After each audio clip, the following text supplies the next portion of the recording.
Are there any other issues, visas, experience, and qualification requirements that I should be aware of? This is the Yes, last there are. question. Yep.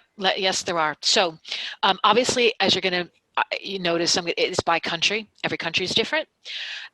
Some of the more common things in the Middle East, as well as China, if you have any kind of a criminal record, even if it was 20 years ago, if it shows up on your federal criminal record check, you will have great difficulty getting a visa.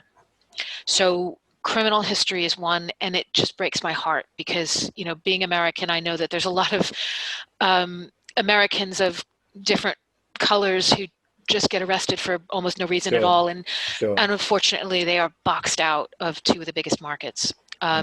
So criminal history is one. Experience is another. China, Abu Dhabi, Oman, all require that you have at least 2 years of experience. And that's a visa issue. So there are schools that have, you know, they might be able to take a newly qualified teacher, but they choose not to because they have a lot of options. But there are visa requirements in certain countries for experience. In Malaysia, you have to be over 27 years old. And then qualification requirements, we've talked about that a bit, that in the Gulf and in Indonesia, you have to have a degree that matches your teaching subject.